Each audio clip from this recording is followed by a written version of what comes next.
तो एपिसोड की स्टार्टिंग में दिखाया जाता है कि हॉबिन डकहुआ के लिखे हुए रैप को उस म्यूजिक ऑडिशन में गाता है और अब वह रैप वहां पर सभी लोगों को काफी ज्यादा पसंद आता है। वहीं पर म्यूजिक कंपनी का ओनर हॉबिन से काफी ज्यादा खुश होता है और वह अपने असिस्टेंट से पूछता है कि क्या इसके बाद हमें कोई और भी ऑडिशन लेना है। उसका असिस्टेंट उसे बताता है कि ऑबिन के बाद एक और लड़का भी लाइन में लगा हुआ है। अब वह ओनर डकहुआ के फॉर्म को देखता है और उसकी फोटो देखते ही वह उसे लेने से मना कर देता है। दूसरी ओर डकहुआ एक कमरे में बैठा रैप की प्रैक्टिस कर रहा होता है।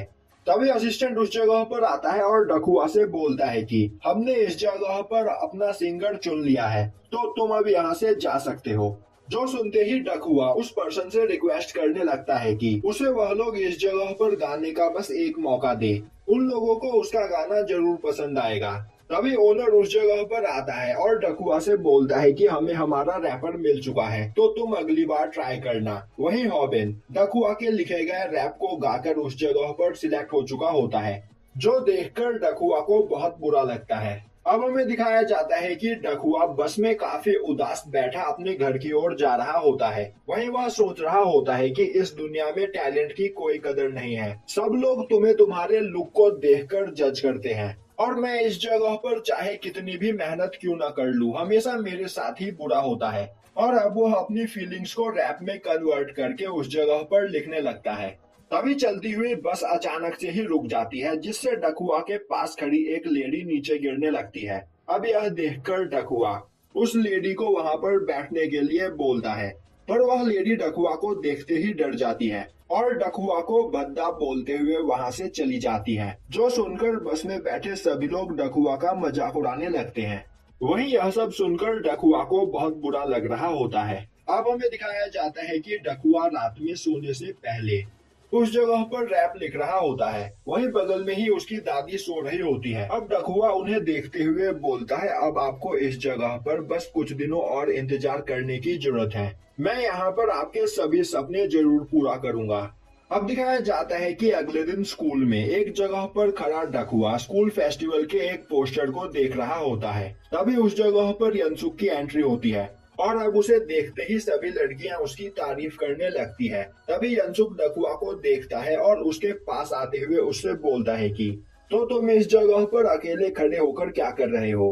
अब यनसुक को डकहुआ से बात करते हुए देखकर वहां खड़ी लड़कियां आपस में बात करने लगती है कि यह डकहुआ जैसे लूजर के साथ बात क्यों कर रहा है। तभी दूसरी लड़की बोलती है, ऐसे नमूनों से दोस्ती करने के अपने ही कुछ फायदे होते हैं, इनसे दोस्ती करके तुम अपने जो चाहो वह काम इनसे करवा सकते हो। वहीं डकहुआ यह सब बातें सुन रहा होता है। अब डकहुआ गुस्से में यनसुक से बोलता है, आखिर तुम इस जगह पर मेरे दोस्त बनने का नाटक क्यों कर रहे हो, मुझसे दूर रहो। और यह बोलकर वह वहां से चला जाता है।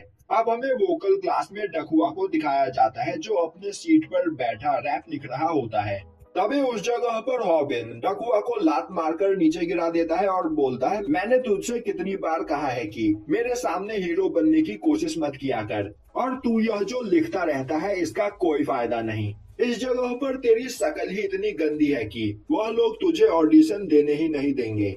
और अब हॉबिन और उसके सभी दोस्त डकहुआ का मजाक उड़ाने लगते हैं। डकहुआ हॉबिन के पैर के नीचे से अपनी डायरी वापस लेने की कोशिश करता है। तभी हॉबिन उसे किक करके दूर फेंक देता है और बोलता है, अपनी औकात में रह।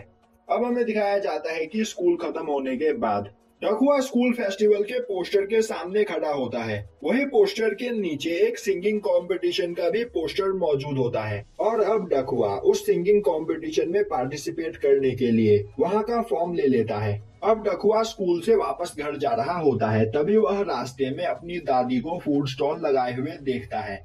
डकहुआ को देखते ही उसकी दादी उससे पूछने लगती है, कहीं उसे भूख तो नहीं लगी, वह इस जगह पर बैठकर कुछ खा ले। डकहुआ मना कर देता है क्योंकि उसकी दादी उस फूड को बेचकर पैसे कमाती है, इसीलिए वह उस फूड को खाना नहीं चाहता था।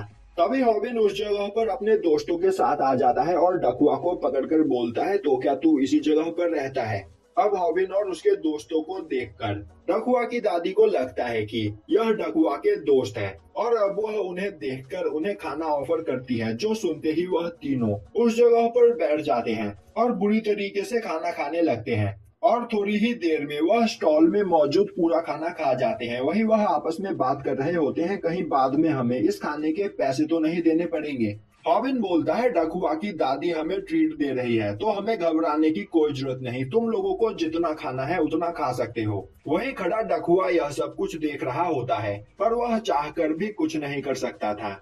और अब वह लोग पूरा खाना खत्म करने के बाद उस जगह से जाने लगते हैं। तभी डकहुआ की दादी उन्हें रोकती है और बचा हुआ खाना भी उनके लिए पैक कर देती है और बोलती है, अगर तुम्हें घर जाकर भूख लगे तो इसे खा लेना। और अब रॉबिन और उसके दोस्त वहां से जाते हुए बोलते हैं, दादी आपका खाना काफी ज्यादा अच्छा था, तो हम यह खाना खाने के लिए आते रहेंगे। और अब वह सभी लोग वहां से जाने लगते हैं। वहीं जाते हुए वह उस पैक किए हुए खाने को फेंक देते हैं, जो देखकर डकहुआ को काफी बुरा लगता है। अब अगले दिन डकहुआ स्कूल आता है तो वह देखता है कि रॉबिन और उसके दोस्तों ने ब्लैक बोर्ड पर डकहुआ की दादी के खाने की काफी बुराई लिख रखी होती है। वहीं वह चिल्ला चिल्लाकर बोल रहे होते हैं कि वह कभी भी डकहुआ के स्टॉल पर खाना खाने के लिए न जाए, उनका खाना सबसे घटिया होता है। वहीं डकहुआ यह सब एक जगह से खड़ा होकर देख रहा होता है। तभी रॉबिन उसके पास आते हुए बोलता है, रास्ते में क्यों खड़ा है मोटे, मेरे सामने से हट जा। और अब वह उसे धक्का देकर नीचे गिरा देता है। अब दिखाया जाता है कि यंसुक कैंटीन में खाना ले रहा होता है। तभी वह देखता है कि रॉबिन और उसके दोस्त वहां पर डकहुआ को बुरी तरीके से मारते हुए बुली कर रहे होते हैं। और रॉबिन डकहुआ को इसीलिए मार रहा होता है क्योंकि उसे पता चल चुका होता है कि डकहुआ भी स्कूल फेस्टिवल के सिंगिंग कंपटीशन में पार्टिसिपेट करना चाहता है। और अब वह डकहुआ के एप्लीकेशन फॉर्म को फाड़ देता है और बोलता है कि तू मुझसे बराबरी करने की कोशिश मत कर, वरना मैं तुझे जान से मार दूंगा। वहीं खड़ा यंसुक यह सब कुछ देख रहा होता है। तभी जीहो बोलता है, यंसुक तुमसे दोस्ती होने से पहले सभी लोग मुझे भी इसी तरह ट्रीट किया करते थे।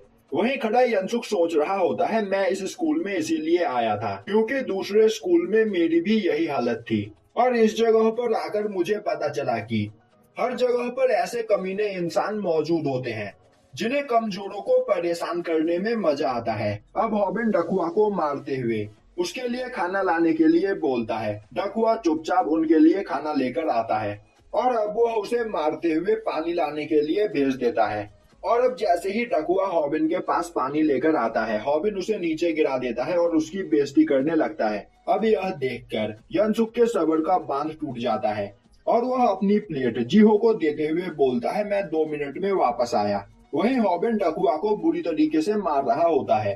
तभी यंसुक उसके सामने जाकर खड़ा हो जाता है। अब उसे देखते ही रॉबिन बोलता है, आखिर तुम दोनों यहाँ पर क्यों आए हो।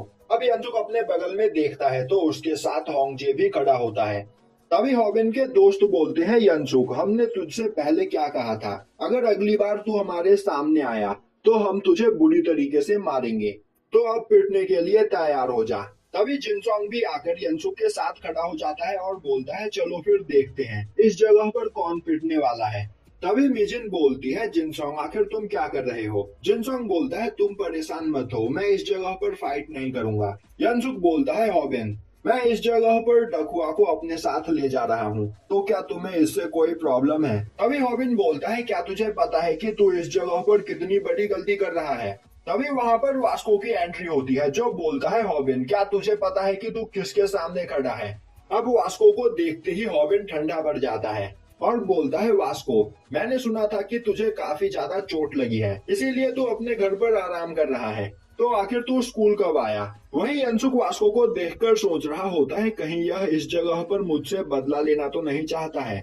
तभी वास्को अपना फोन बॉम्बे को दे देता है और बोलता है, पिछली बार फाइट में मेरी फोन की स्क्रीन टूट गई थी और इसे ठीक करवाने में मेरे काफी पैसे लग गए, तो मैं नहीं चाहता कि इस बार भी मेरे फोन के साथ वही हो। अब वास्को रॉबिन के सामने आकर खड़ा हो जाता है और बोलता है, चल फिर फाइट स्टार्ट करते हैं, तुझे इस जगह पर फाइट करने की कुछ ज्यादा ही खुजली है।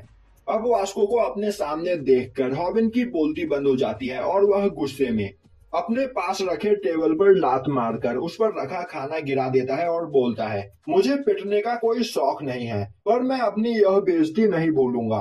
और यह बोलते हुए वह वहां से चला जाता है।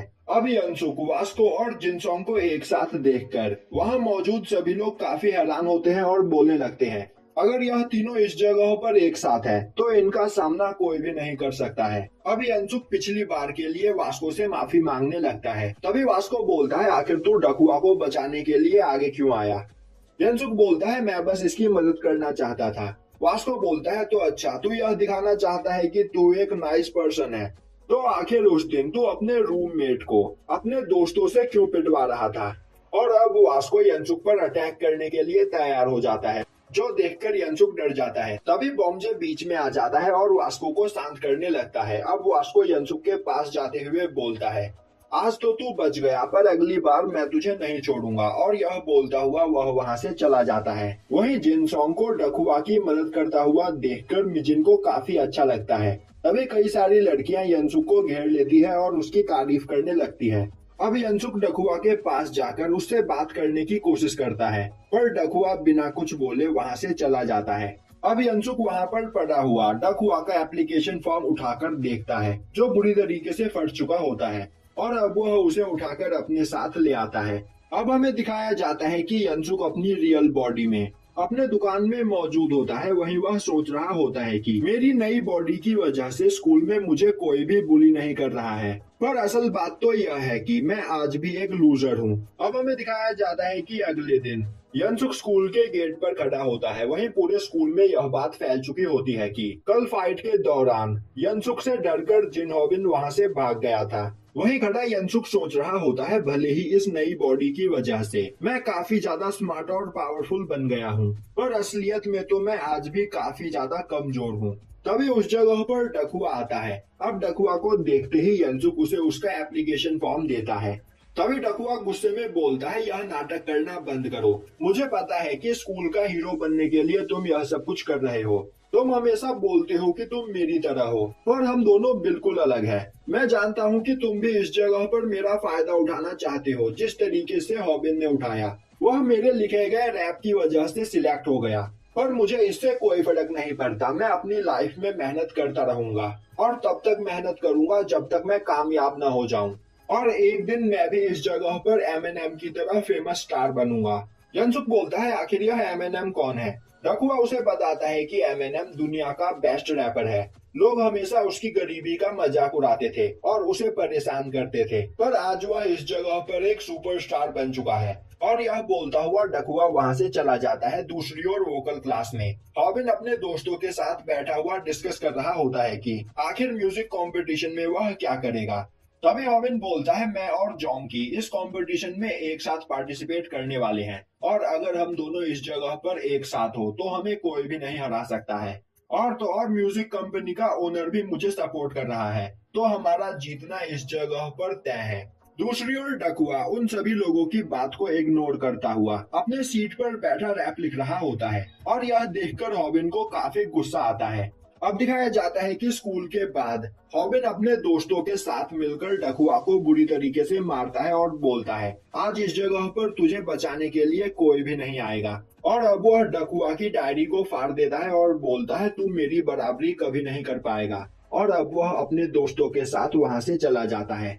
दूसरी ओर क्लास साफ करने की ड्यूटी आज यंसुक की होती है, और सभी के क्लास से जाने के बाद यंसुक अपने क्लास को साफ करने लगता है। वहीं पर यंसुक सोच रहा होता है कि स्कूल फेस्टिवल में म्यूजिक कंपटीशन भी है और क्लास के सभी लोग मुझे उसमें पार्टिसिपेट करने के लिए बोल रहे हैं, पर क्या मैं यह कर पाऊंगा? घर पर अकेले में मैं वैसे ही गुनगुनाता रहता हूँ, पर मैं लोगों के सामने गाने के बारे में सोच भी नहीं सकता हूँ। और अब उसे याद आता है कि पिछले स्कूल में जब भी उसके बुली उसे परेशान किया करते थे, वह घर वापस आने के बाद गाना गाया करता था, जिससे उसे अच्छा फील होता था। वहीं उसके गाने को सुनकर उसकी मॉम हमेशा कहा करती थी कि वह एक अच्छा सिंगर बन सकता है। और अब अपनी मॉम के बारे में याद करके यंसुक को बहुत बुरा लगता है, क्योंकि जब वह अपनी मॉम के साथ रहता था तब उसने मॉम की बिल्कुल भी रिस्पेक्ट नहीं की। दूसरी ओर डकुआ की हालत काफी ज्यादा खराब होती है और वह सोच रहा होता है, भले ही इस जगह पर मैं कितनी भी मेहनत क्यों न कर लूं, मेरा कुछ नहीं हो सकता है, मैं कभी भी एमिनेम नहीं बन सकता हूँ।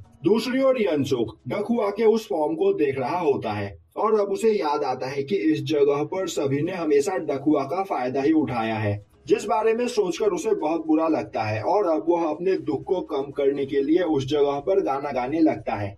अब यनसुक के गाने की आवाज डकुआ सुनता है। वहीं यनसुक की आवाज में काफी ज्यादा दर्द होता है, जिसे सुनकर डकुआ उसकी ओर खिंचा चला आता है। और अब वह क्लास में आकर देखता है कि वह गाना यनसुक गा रहा होता है, जो देखकर वह काफी हैरान होता है। अब डकुआ को देखते ही यनसुक काफी घबरा जाता है। वहीं यनसुक का गाना सुनने के बाद डकुआ की आंखों में आंसू होते हैं। तभी यनसुक डकुआ को उसका एप्लीकेशन फॉर्म देता है। अब डकुआ यनसुक से पूछता है कि क्या यनसुक उसके साथ म्यूजिक कंपटीशन में पार्टिसिपेट करेगा। यह सुनकर यनसुक को काफी अजीब लगता है और यहीं पर यह एपिसोड खत्म हो जाता है।